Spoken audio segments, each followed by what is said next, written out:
Hello mga kabayan, what's up? This is Mr. Rio once again. Alam niyo na ba guys ang latest? Na meron daw isang aktres na asawa ng isang senador na nakikiapid nga ba sa isang aktor na hindi pa masyadong kilala?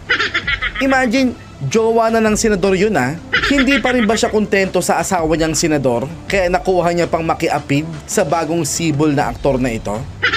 Alam niyo guys, epekto yan ng panonood nila ng mga teleserye sa Pinas na panay traidoran, kabitan, agawan ng yaman at asawa, inggitan, patayan, krimen at kung ano-ano pa. Tama. Para yung nilang lang ni Kim Chiu at Paolo Avellino, di ba?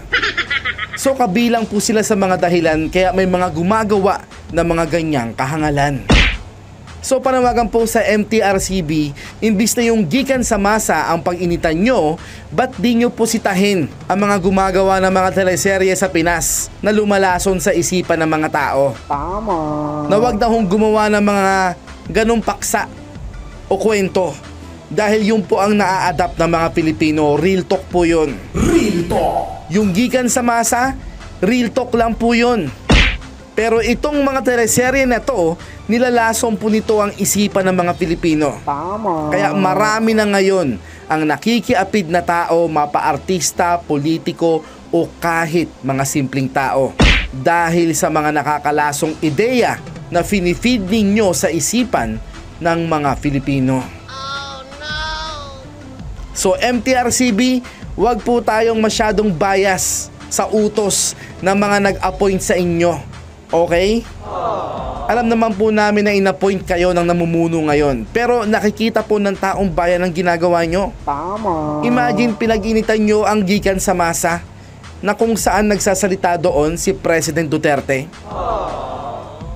Pasensya na po kayo ah. Hindi ko po siya tatawaging former president. Kasi para sa akin, siya pa rin po ang presidente ko. So balik tayo guys sa latest. Yung nag-alalin lang ang peg nung asawa ng senador. Grabe naman ang kalandian ni ating jowa ng senador. Nagbabiyang ka sa dalawang itlog, ilog. Ayun po yan sa post ng idol kong si Atty. Darwin Cañete ah. Shoutout sa'yo idol. Huling-huli daw guys. Kaso ayon sa aktor, wala daw po sa kanya ang cellphone niya. At syempre guys, puro chismis lang ang nasasagap ko eh. Puro lang marites. Kaya naman yung nag-post na po ang Daily Tribune, medyo mas nalinawan na po ako sa issue.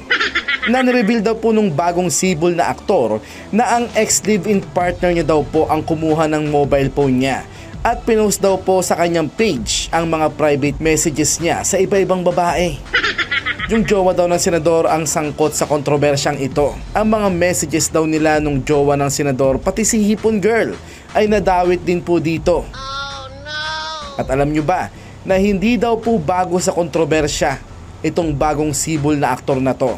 Dahil inakusahan din po siya ng dati niyang live-in partner ng domestic violence ngayong Agosto lamang po ng 2023 na kung saan meron din daw po silang anak nito.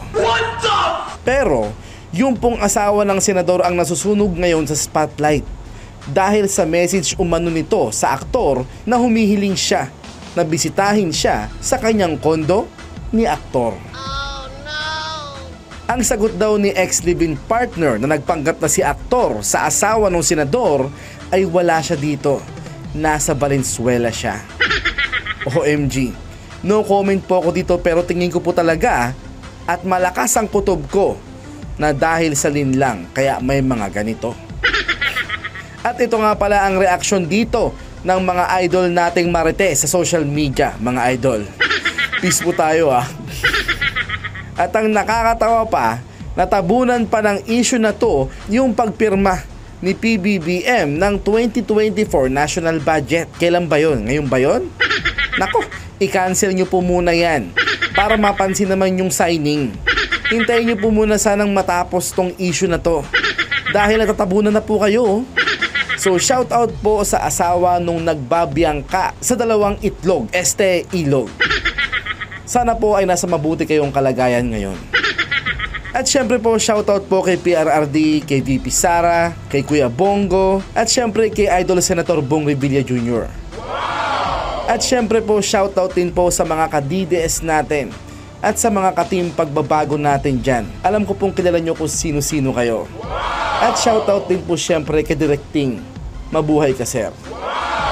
So paano guys, kita-kits po tayo ulit sa mga next video. So for more videos, i-follow nyo lang po ang Mr. Universe page sa Meta at mag-subscribe sa Mr. Rio Official sa YouTube. Maraming salamat, mga kabayans.